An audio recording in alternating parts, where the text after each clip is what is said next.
Jaya Radha Madhava Kunja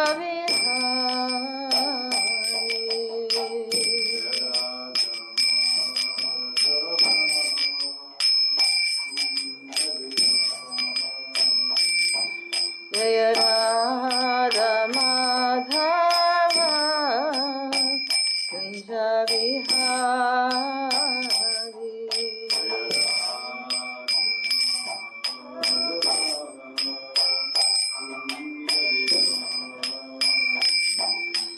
Gopi Janavallabha Girivaradhari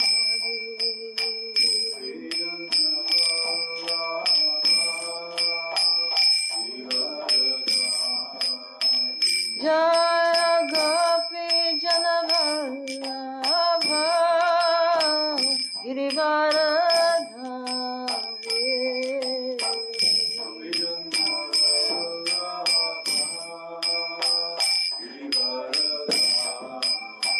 Yashodanandana Bhaja Naranjana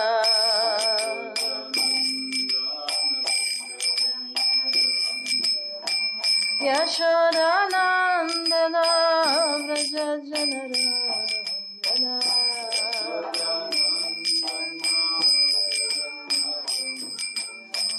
Yamuna Tira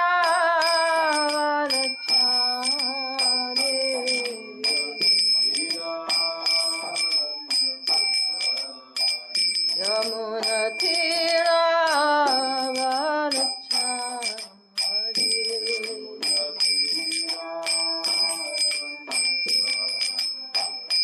Jaya Radha Madhava Kunja Vihari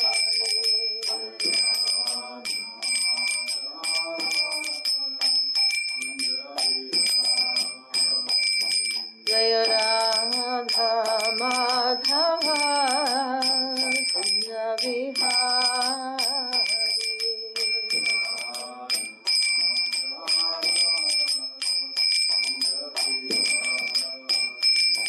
Hare Krishna, Krishna Krishna, Hare Hare, Hare Rama, Rama Rama, Hare Hare.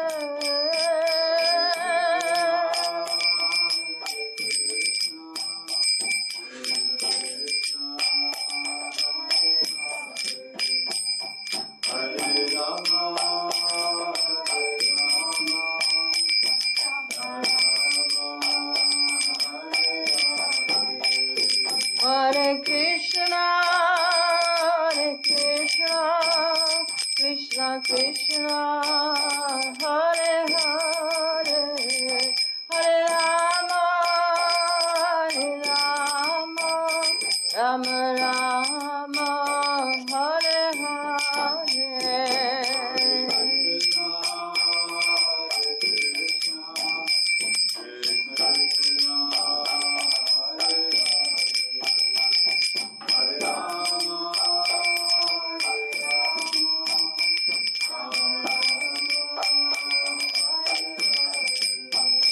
Hare Krishna,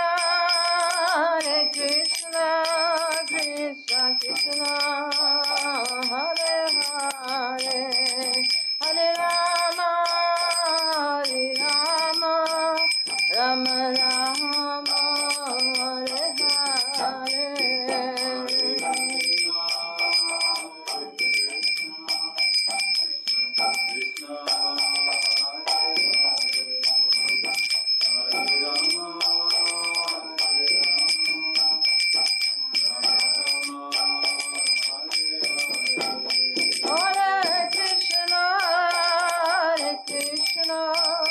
Krishna Krishna, Hare Hare, Hare Rama, Rama Rama, Hare Hare.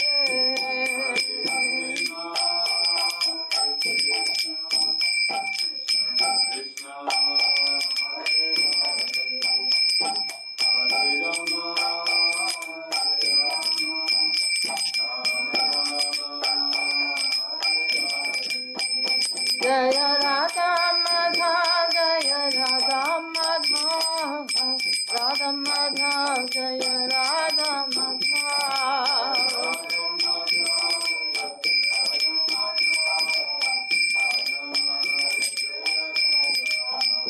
Jaya Radha Madhava Radha Madhava Radha.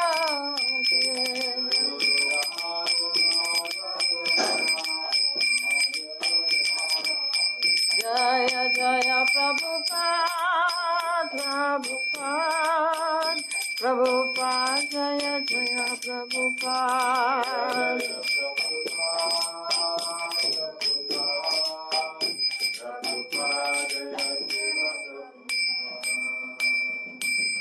Jai Shri Shri Radha Madhava ki Jai, Shri Vrindavan Dham ki Jai, Grantara Śrīmad-Bhāgavatam ki Jai, Srila Prabhupada ki Jai. Hari Hari Bol.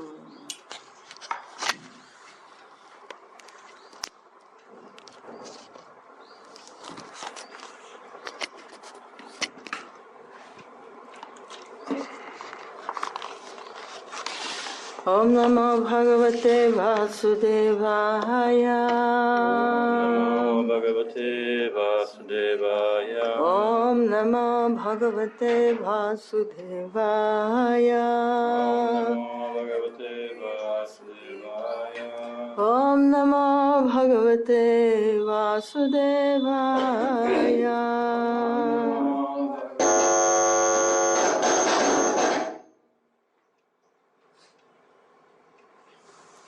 Narayanam namaskritya naram chaiva narottamam devim saraswatim vyasam tato jayamudiraye.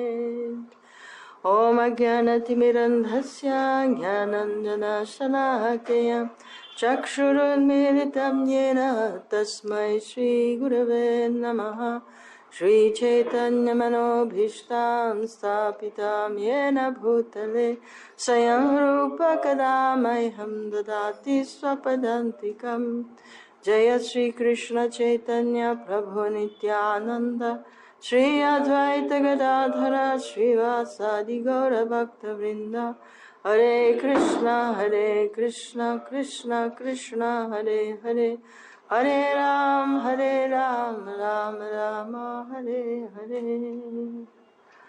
Vansha kalpatarubhyascha kripa sindhubhya eva cha patitanam pavanebhyo vaishnavebhyo namo namaha. Mukham karoti vachalam pangam langayate girim yat kripatamaham vande Shri Gurun Dinataranam.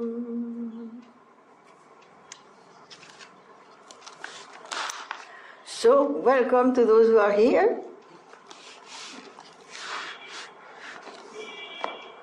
So, this is the beginning of our Purushottam Mass Katha.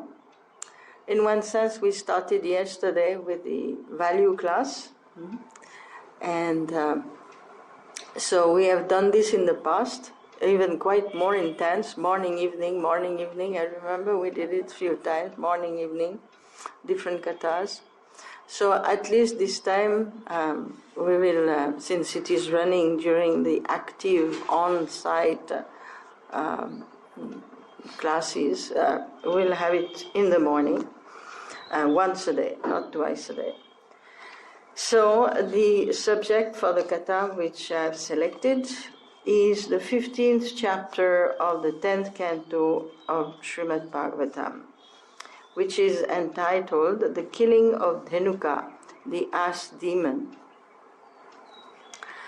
So let us see how much we can cover. This chapter is a very special chapter in Śrīmad-Bhāgavatam because it includes all the different rasas described one after the next in different contexts. And the flow of the Lila is that there are actually 3 parts in this chapter. The first part is about cow herding pastimes. Cow herding pastimes which include playing by the cowherd boys in the forest. Cow herding and playing, that goes together.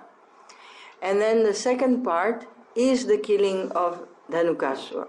That's the middle of the chapter. Very exciting. Going to Talvan and killing the demon Dhenukasura. And then the third part is the return. So basically we go through a whole day of Krishna. It's a day in the forest. In the morning Krishna leaves, and then he reaches the forest, they play and so on. And then in the afternoon, Krishna returns. And the third part is very beautiful. So in terms of rasas, the initial part will give us some insights into Vatsalya. There's lots of Vatsalya as Krishna departs from what they call the village of Braja. As Krishna departs, there will be lots of Vatsalya Bhav. And Dasya Bhav will be in general present throughout it is the substratum of all the rasas. All the devotees are serving Krishna as is in the mood of service, whatever be their rasa. Sakya Bhav is going to be, especially in the first part and the second part also. It's just full on Sakya. This is a prominent rasa which will be displayed in this chapter. And then when there is the return in the evening, that will also include first Madhurya Rasa, because as Krishna comes back, the gopis, everyone is waiting for him at the entrance of the village. And especially the gopis, the young gopis, who have been left in separation from Krishna for most of the day, they are waiting for him at the entrance of the village. And there's a very beautiful Madhurya exchange which takes place between the girls and Krishna. And then Krishna goes home, and Vatsalya Ras again takes over. And we are going to see him all the way when he actually goes to sleep and falls asleep.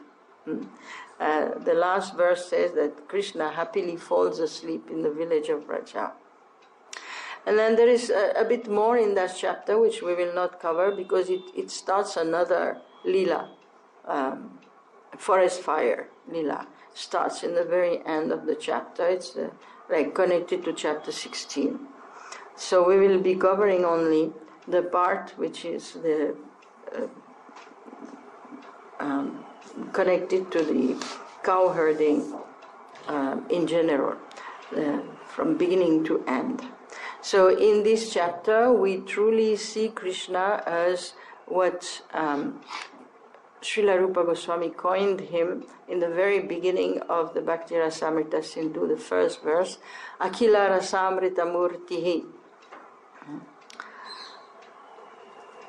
He is the form of all the rasas. He himself is a form of all the rasas. And the devotees can relate with him in different moods. And Krishna is ready to reciprocate with all the devotees. Oh yes, and there is also Shantaras. Shantaras is going to be displayed by the plants and creepers and the mountains, the rivers. There's also an exchange of Shantaras. So Vishwanath Chakravarti Thakur says that this chapter consists of herding cows, playing with friends, killing Dhenukasura, and protecting the cows from the poison of Kaliya. And that's what starts in the end. Sorry, not forest fire. It's the Leela of Kaliya. So this is what he says is covered. And as we heard, it's 3 main sections. So today we'll have a little introductory idea about this chapter.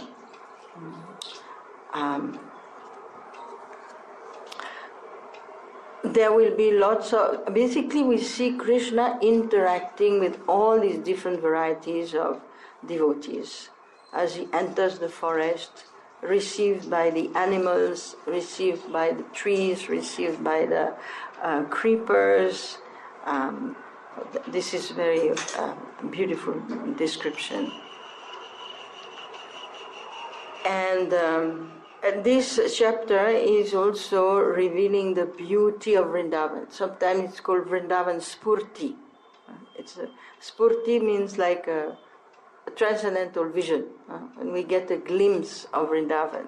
So this chapter gives Vrindavan Spurti, especially in the beginning of the chapter, when we discover the beauty of Vrindavan. We'll see so many names of plants and flowers, different animals, birds that are in Vrindavan. So we get this impression of the beauty of Sri Vrindavan Dham. With lots of variety. We will hear about the lakes of Vrindavan, and we will hear about the pastures, we will hear about the forest path, the hills, and all of them being completely alive with devotion. It's not a dead world.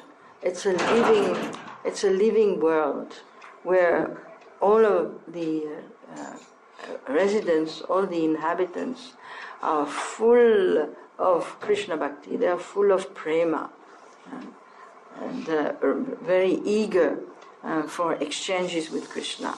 And we see Krishna also very eager to exchange loving relationships with all these different personalities. We will also hear about Govardhan, the king of mountains, the great contributor to Krishna's pastimes. We'll see Krishna going to Govardhan and moving around Govardhan. We'll hear of Krishna escaping in the middle of the day, escaping the company of the cowherd boys and running to Manasi Ganga, which is a beautiful lake area on top of Govardhan. And there he will meet the gopis. So the way we will be studying this chapter is that we'll look at the purports. These are the BBT purports. Srila Prabhupada commented on Śrīmad-Bhāgavatam up to chapter 13, and this is chapter 15. So what we have from Srila Prabhupada about this chapter is Krishna book. So whatever is in Krishna book we can look at, we can hear. And otherwise we'll be hearing from Vishwanath Chakravarti Thakur, Sanatana Goswami, Jiva Goswami, and also Kavi Karnapur will be referring to some other books to complete the picture of everything which is happening. These pastimes are described in various places. The base is the Śrīmad-Bhāgavatam, and then some other devotees have written about the pastimes based on the Śrīmad-Bhāgavatam. Jiva Goswami has a commentary, plus he has Gopal Champu, which also tells of the pastimes, cow herding pastimes of Krishna. And Ananda Vrindavan Champu, that's from Kavi Karnapur, very beautiful descriptions same descriptions, but in all the different presentations we find different pieces of information. So this will be some of the books that we will be consulting to bring this pastime alive and look at them from different angles. Lessons to be learned from this chapter. One lesson we can learn for sure from this chapter is that we can worship Krishna in whatever condition we may be, and we worship Him with whatever we have. Even if it doesn't seem to be much, Krishna accepts the service. We are going to especially observe the animals in the forest, how each of them is going to worship Krishna with what they have, offering either their singing or sometimes offering just their beauty, standing in front of Krishna, displaying their beauty for His pleasure, dancing for His pleasure, shedding their feathers. The peacocks, they shed their feathers so that Krishna can pick them up and play with the feathers, decorate himself with the feathers. So we will see even the hills, even the rivers, even the earth, all of them are actually serving Krishna. And because we are here talking of events in the transcendental world where everything is chintamani and everything is alive. So this is a lesson for us to learn, that we should serve Krishna with the qualities that Krishna has given us and that we have gathered over our so many cycles of life in this material world. And sometimes there are people who are very qualified and they do so much for Krishna. But those who are not having so many qualities, so many abilities, they should not feel left out. Because again, what Krishna takes is the bhakti. So some people can serve in a myriad of ways, they have lots of energy, they can do so many things. Krishna will accept if they are serving with devotion. And then some other people, they are not so, in one sense, materially qualified, let's say. They have less qualities, they are not able to do so much, they get tired, whatever it be. But whatever are our qualities, even if they are minimal, we can offer them to Krishna. And if we put the bhakti in what we are doing, if we do it with devotion, with dedication for Krishna, then Krishna will accept very happily. The trees, for example, can only shed flowers. That's what they do. They just shed flowers. They even just stay in one place. They cannot go run after Krishna, go meet Him, be there when He needs them. They can't do that. They stay in one place and they just hope that Krishna will come. And as soon as He comes, then somehow they manifest their beauty, they bloom, they shed flowers, so much so that Krishna can lie down under the trees as if on a flower bed, because the trees have shed so many flowers. So that is their service, very simple, but Krishna accepts that. So number one, we should serve Krishna with whatever qualities we have, and we should be very confident that Krishna will accept that very small, insignificant service. In any case, even if we are very qualified, the amount of service that we can offer to Krishna is always minimal, because we are very tiny. We are very, very infinitesimal parts and portions of Krishna. So we cannot do anything much great. There are differences, but in the eyes of Krishna, these differences are completely insignificant. What Krishna wants to see, yesterday we saw, was the sincerity. It is the devotion, the dedication, the favorable attitude. Krishna is into love. Many times people say God is love. And that's true. And God is love. Krishna is only interested in love, is not interested in anything else.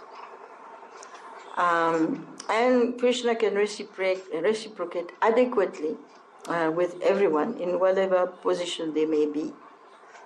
He will reciprocate according to the rasa, according to the type of body they have, according to the type of service they are rendering. Now, this is 10th canto, so the 10th canto is a different kind of literature. It's not like the other cantos of Śrīmad-Bhāgavatam. And we hear many pastimes of incarnations of Krishna, of devotees of Krishna, and we learn many philosophical lessons. But the 10th canto is a different work altogether. From the 10th canto, we do not so much learn so many philosophical lessons. It's the telling of Krishna's pastimes, which is meant to be heard in a purified state of mind. And according to the purity of our mind, then the 10th canto will influence us. The role of the 10th canto is to expose us to the rasas. We witness in the 10th canto Krishna's exchanges with all the different types of devotees. And we see the reciprocations, and we see how they behave, what kind of thoughts they have, what kind of desires they have, what kind of services they render. And the idea is that while we are hearing these different types of exchanges, something is meant to awaken in our heart. Something is meant to awaken in our heart to, what is supposed to awaken in our heart is the flavor of our own relationship with Krishna. This is the 10th canto. The 10th canto is meant to reveal the rasa and the swarup of the devotees who are hearing. So it is a far-fetched idea in one sense. As we said, it is if this happens to one who is hearing with a purified heart, which may not be our case, but in general we will appreciate and we will taste the different flavors of relationship with Krishna. So it's the idea is to develop attraction. As we hear, some people will be attracted to the Vatsalya exchanges. But now there are two ways we can become attracted. If our heart is not purified and we are in the bodily concept of life, then suppose you are a lady of 30, 40 years old and you have 3 kids. And so when you hear the pastimes of Vatsalya in the Bhagavatam, you'll get attracted to that. But in one sense, you will appreciate that. If you are a young boy of 15 years old, you will be attracted to the pastimes of Krishna and Balarama fighting in the forest. If you are a young girl, young women, then you will be attracted to the pastimes of Madhurya. But the attraction has to become much deeper than just an interest which is based on our current conditioned state of existence. Like we remember in the Krishna Balaram temple, there is Gauranitai altar, there is Krishna Balaram altar, and there is Radha Shyam Sundar's altar. And I remember when the Gurukul boys were here, the Gurukul boys were just fans of Krishna Balaram. This doesn't mean that all of them are in Sakya Ras, in Sakya Bhav. It doesn't mean that. It's just because they are boys, they are boyish, and they kind of identify with Krishna Balaram. And you see also most of the ladies on Radha Shyam Sundar's altar, because they identify with the gopis and Srimati Radharani. So the hearing of Śrīmad-Bhāgavatam has to be done with a purified heart. And with a purified heart, it means that a man in his full maturity can actually experience, can actually appreciate and become attracted to the conjugal rasa. We have seen this with Prabhupada talks of the sages of the sages of Dandakaranya. The sages of Dandakaranya, when they saw Lord Ram, they felt conjugal attraction. So it doesn't mean they were gays. It means that they were self-realized sages and in contact with the Supreme Personality of Godhead. Their transcendental identity, their spiritual identity was awakened. And they could feel, they could experience their original relationship with Krishna. Similarly, a woman can be attracted to Sakyaras and the idea of being a coward boy and playing and fighting with Krishna. So in this way, this is the 10th canto. It is meant to attract us to Krishna, and the best is when we get attracted transcendentally, not too much on the external platform, but transcendently. So these narrations, they are meant to awaken the different flavors of love, according to which our Swarup is developing. The Swarup means the spiritual form of the soul, and it reflects the rasa. It is based on the rasa. First there is an experience of a specific type of attraction for Krishna. And then later on there is a revelation of the type of form that the living entity is having originally in the spiritual world. So this is the idea. And in this chapter, in order for all this to happen, first of all, we have to perceive the Vrindavan atmosphere. What is Vrindavan? What is the Vrindavan atmosphere? And this chapter is so ideal in presenting the Vrindavan atmosphere. It gives us a glimpse of life in Vrindavan, the beauty of Vrindavan, and the idea of Krishna-centered life, because that is Vrindavan. Vrindavan is nothing else. And Prabhupada said Vrindavan is not a place. You can be in Vrindavan and not be in Vrindavan. Vrindavan is not a place geographically situated in North India. Vrindavan is an atmosphere. It is the atmosphere that actually allows, that is important. And the atmosphere is connected to our consciousness. Our consciousness has to turn to Krishna.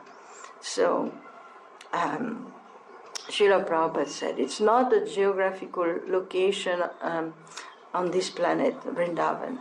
It's an atmosphere that we have to learn. Loving service and dedication. So, the hearing of the 10th canto, the success of the hearing. The success of the hearing of the 10th canto depends on how much we can generate the Vrindavan atmosphere in our heart.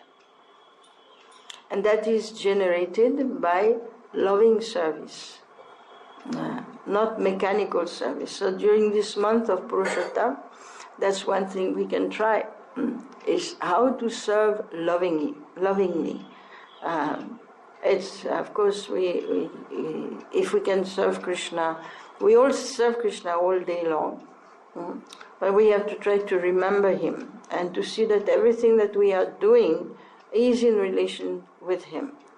And we should also try to do some personal services for Him. Like we serve the deity, or we gather flowers for Him, we cook for Him. All these services which are more directly for Him, part of deity worship, they are very important because they allow us to have a personal interaction with Krishna, very close personal interaction. And the idea is to see where is the love within my heart. Am I doing it with love? Am I actually conscious while doing the service? Am I thinking of him, or am I just getting it done somehow or other? So this can be very closely worked on when we perform personal services. But it is also there when we perform other services, because whatever we do is service to Krishna, and it is related to Krishna. So during this month we can try, because unless the Vrindavan atmosphere is generated during in our heart, then Krishna will not manifest. We will hear, but we will not hear fully, in the sense that the effect will not be there. At least there should be the effect of great appreciation and feeling great happiness hearing the pastimes. We may not be at the level where some specific revelation of what is our original relationship with Krishna is, but everything begins with appreciation. This is what is described, that as we hear, we must develop appreciation. And it is that appreciation which over the years, many years of hearing, will gradually become specific. So appreciation has to be developed. However, our usual experience is we are very self-centered, and we judge everything according to ourselves, and we expect everything to function according to our desires. We expect everything to fulfill our own needs. This is the place where we are now, in most cases. And so entering the Vrindavan atmosphere means, thinking oneself number two, not number one. Putting oneself in a secondary position and putting Krishna first, and really seeing how to serve him. How to serve him and how to please him, what he would like, conversing with him, speaking with him, at every step of our service, having an ongoing conversation. When we offer the bhoga, when we offer the puja, one way is to just do it mechanically, or even chanting mantras can become quite mechanical.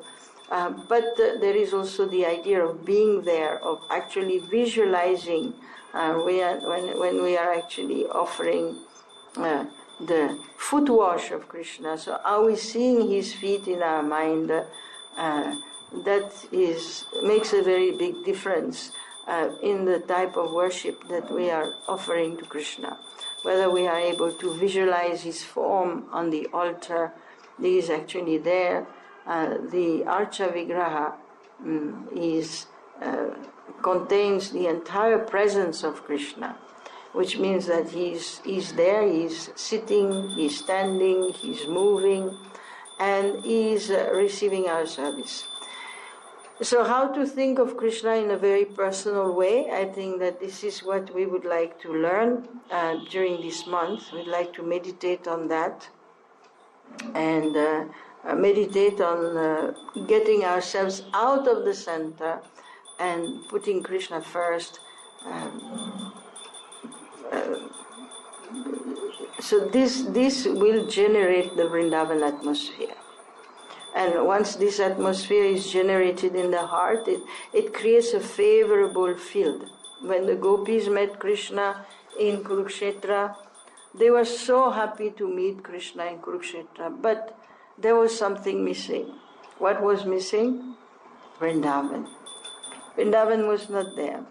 And so they were missing that atmosphere of Vrindavan, which is where Krishna is actually the center, and also where the worship is very intimate, very personal, and very simple.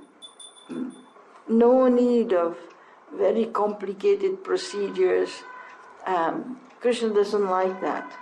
He wants personal relationships. And so this is our meditation for this month.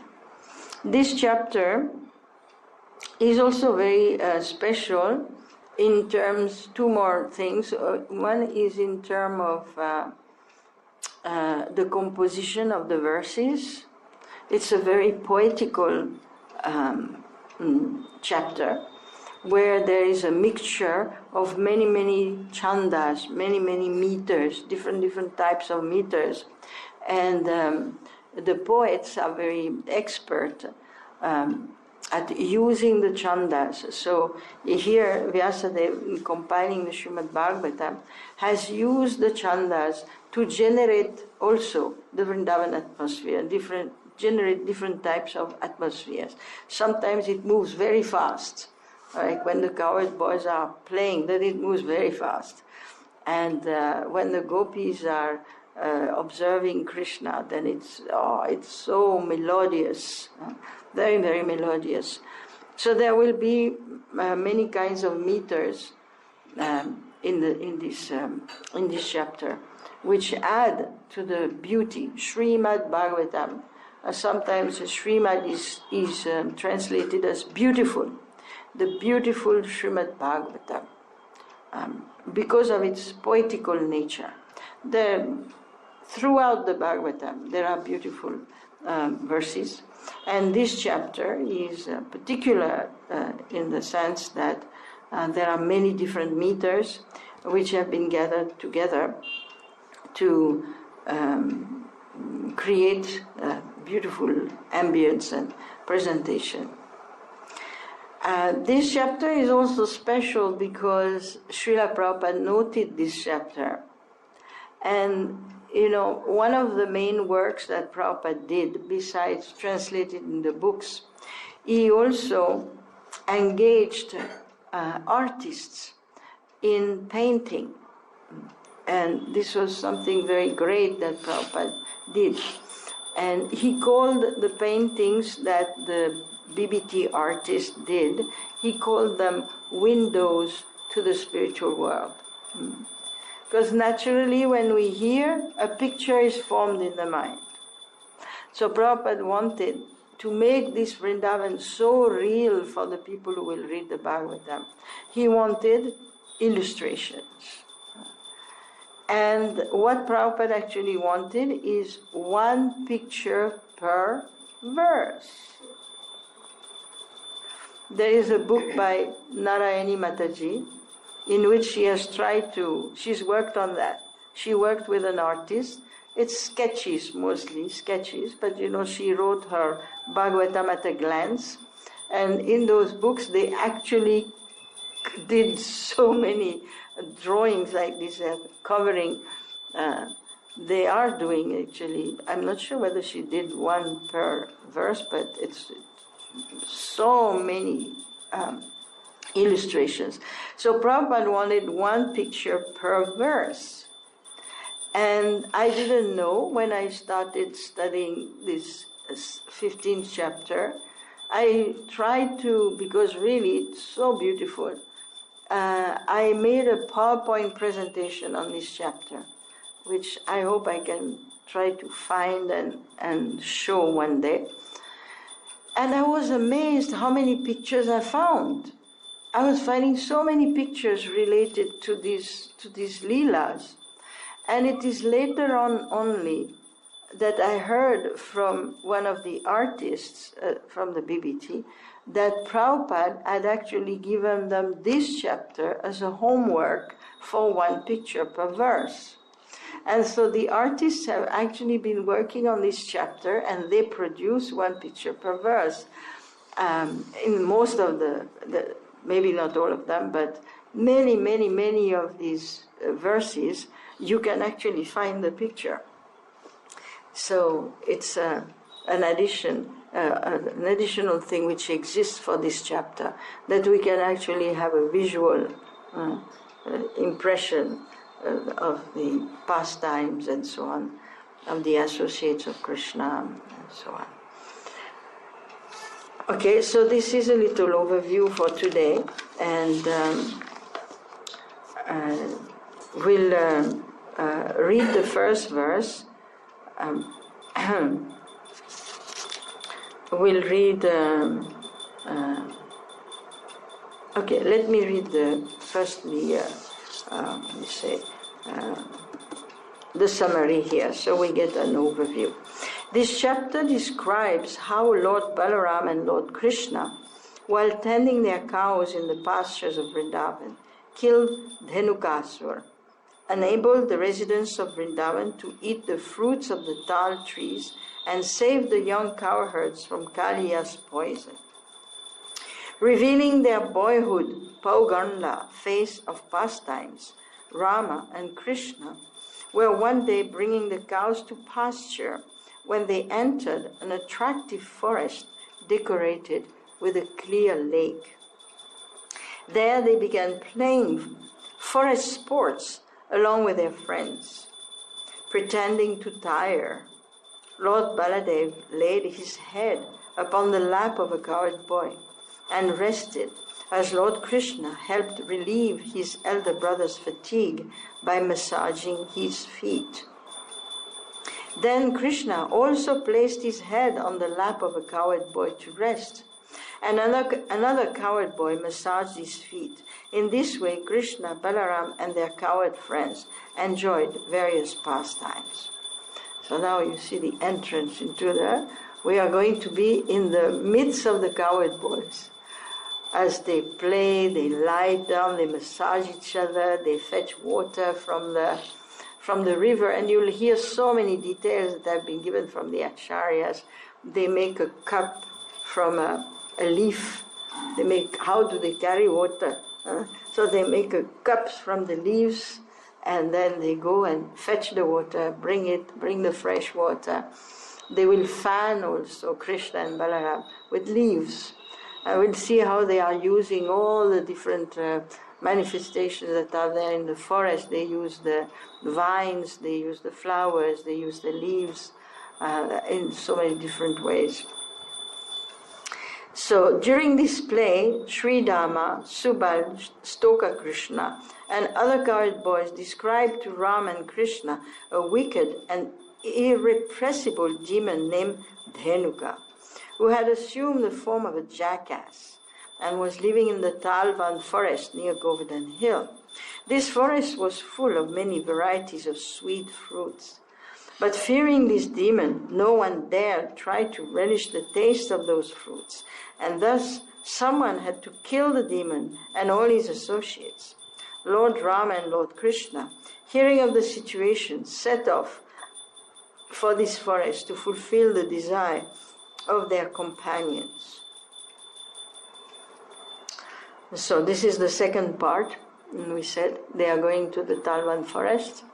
And the way it is presented is very interesting because the cowherd boys pretend to be hungry and irresistibly attracted by the smell of the tal trees.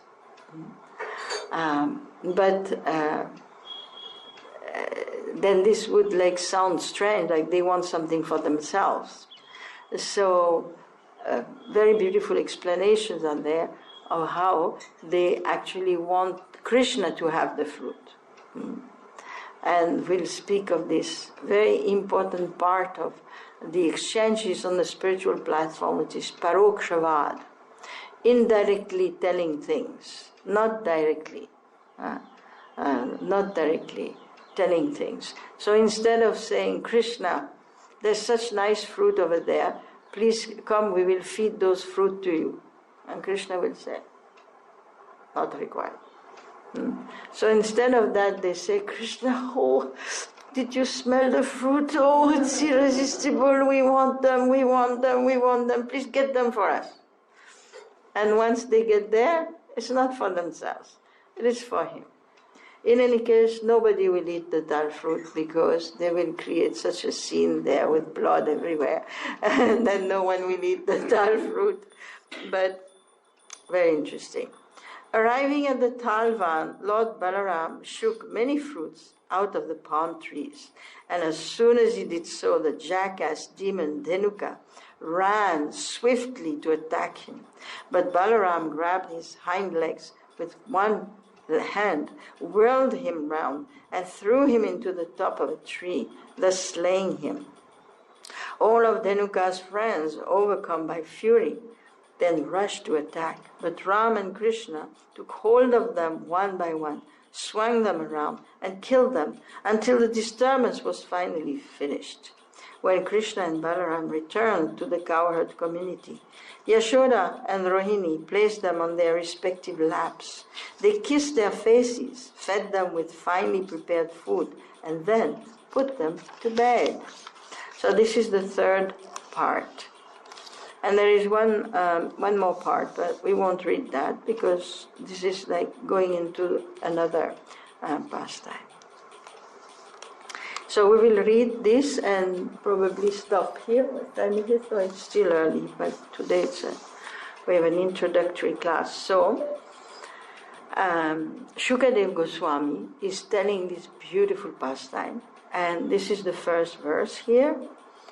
Tathascha paugandavaya shrita vraje babhuvatustau pashupala sammatau gascharayanta sakibhi samam padair Vrindavanam punyamativa chakratu. So this is the beautiful poetry written by Shukadev Goswami, Srila Vyasadeva. The translation says, when Lord Ram and Lord Krishna attained the age of Pauganda, which is from 6 years to 10 years, while living in Vrindavan, the cowherd man allowed them to take up the task of tending the cows. Engaging thus in the company of their friends, the two boys rendered the land of Vrindavan most auspicious by imprinting upon it the marks of their lotus feet. So we will spend some time on this verse because there are many commentaries on this verse, and there is a whole story behind this verse. It refers here to a change in Krishna's life, in his pastime. There is a change. What is the change? He is growing. This is an aspect of Krishna that is very particular. It is particular to Bhauma Lila. In the spiritual world, Krishna does not display the form of a baby, and he does not display any Janma, the Janma Lila, appearance of Krishna in this world. In the spiritual world, Krishna is forever manifest. So he doesn't appear. So there's no appearance pastime. It is also said in the spiritual world there is no demon killing pastime because there are no demons in the spiritual world. So the killing of the demons, the appearance of Lord Krishna, and then this transformation in his body from babyhood to childhood to youthhood, this is a particular aspect of the Bhauma Lila. And Krishna manifests these features in order to attract the devotees in order to attract the devotees to him in a way that it will be very natural. It's very natural to develop Vatsalya feelings when there is a baby form.